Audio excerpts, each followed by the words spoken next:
அன்பான யூடியூப் நேயர்களுக்கு என்னுடைய அன்பான வணக்கத்தை தெரிவித்துக் கொள்கிறேன்.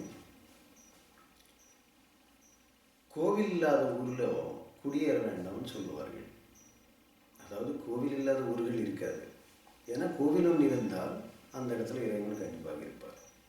இது எதுக்கு சொல்லியிருக்கிறாங்க என்றால், அந்த ஊருக்கும் நன்மை நடக்கணும், அந்த ஊரில் இருக்கின்ற மக்களுக்கும் நன்மை நடக்கணும். அதுக்காக தான் கோவில் என்பது. ஏன்னா கோவில் இருக்கிறது ஊருக்கு இருக்க வேண்டாம் அப்படின்னு சொன்னால் அந்த ஊரில் அந்த அருள் என்பது நமக்கு கிடைக்காது. தெய்வத்தினுடைய அருள் என்பது அங்கே பிரதிஷ்டாகிறது அல்லவா.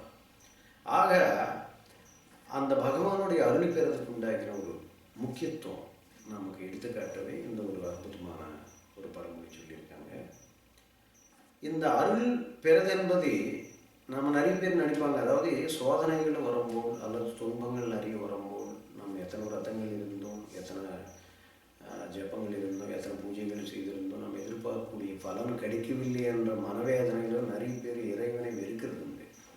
ஏராளமான பக்தரை என்னுடைய இடத்துல சொல்லுவார்கள், சுவாமி நாங்கள் என்னதான் பூஜைகளை பண்ண எங்களுக்கு சோதனை அதிகமாக வந்து கொண்டிருக்கிறது, அதனால தான் நீங்கள் பூஜையை நீ பண்ணலாமான்ற ஒரு கட்டாயத்துக்கு நாங்கள் தள்ளப்பட்டோம்.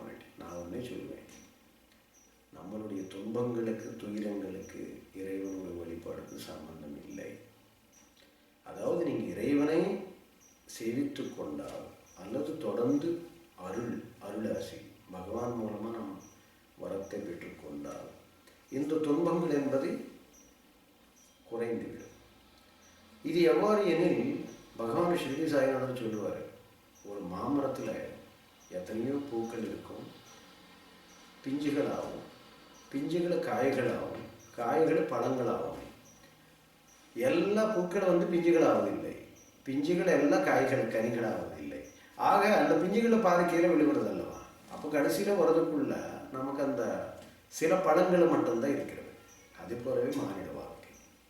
அதாவது எந்த நிலையில் இருந்தாலும் இது தருகின்றது எது, அந்த மரம் மட்டும்தான். ஸோ அந்த மரம் எப்போ நமக்கு அந்த பலனை தருகின்றதோ அது போலவே நமக்கு இந்த ஜீவனை தந்தாய், தாய் தந்தை, இந்த ஜீவனத்தை வழிநடத்தக்கூடிய, அதாவது இந்த வாழ்க்கை வழிநடத்தக்கூடிய குருநாதர், இவர்களுடைய அருளாசி நமக்கு இருக்கும்போது தொடர்ந்து சில சோதனைகள் வந்தாலும் நீங்கள் ஆச்சரியப்படுவீங்க. மகாபாரதத்தில் ஒரு மிகப்பெரிய புராண வரலாறு உண்டு. அதாவது துரியோதனன், அர்ஜுனன், கிருஷ்ண பரமாத்மா உறங்கி கொண்டே இருப்பார்.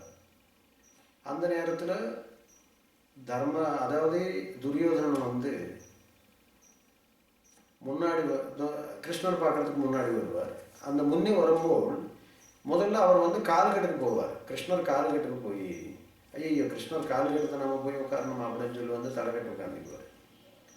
அர்ஜுனன் என்ன பண்ணுவார், உடனே பாத நமஸ்காரம் செய்துட்டு அவர் கால்கட்டு உட்காந்துக்குவார்.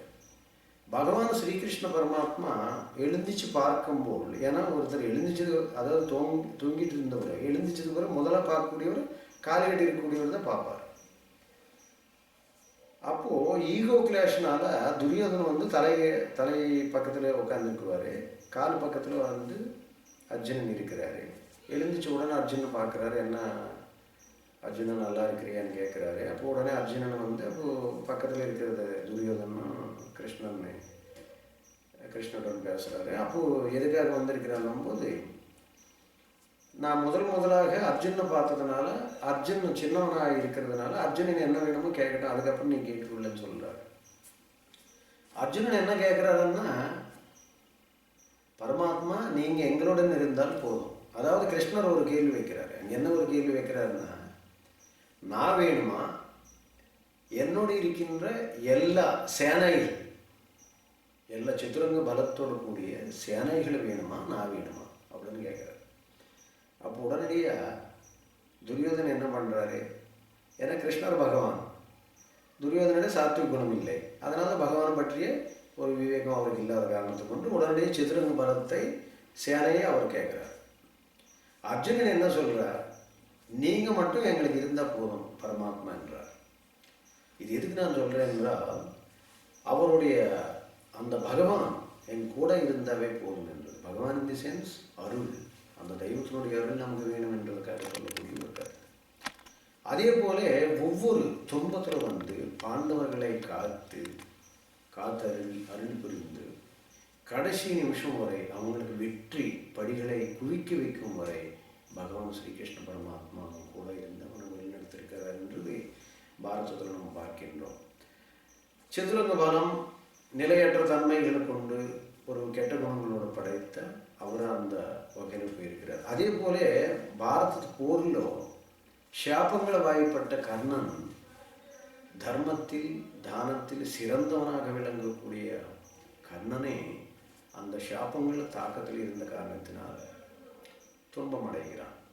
பகவான் ஸ்ரீகிருஷ்ண பரமாத்மா அர்ஜுனின் தேரில் அமர்ந்து கொண்ட காரணத்தினால் வில்லுகளாகட்டும் மற்ற அம்புகள் வந்து அவரை அதாவது கர்ணன் எய்கின்ற ஒரு அம்பு என்பது அர்ஜுனனை கிரீடத்தை கீழே தள்ளுகிறது. காரணம் பக்கத்தில் இருக்கின்ற கிருஷ்ண பரமாத்மா கூறுகிறார், அர்ஜுனா கவலைப்படாத, நான் உன் பக்கத்தில் தான் இருக்கிறேன் என்றார். அதனுடைய பொருள் என்னென்றால் தெய்வத்தினுடைய அருள் அல்லது தெய்வமாகி நான் உன் கூட இருக்கின்றேன், நீ ஏன் கவலைப்படுகிறாய் அப்படின்று. காரணம் இது எதுக்கு நான் சொல்றேன் என்றால் தலைமுறைகளை செய்த பாவங்களுக்கு கூட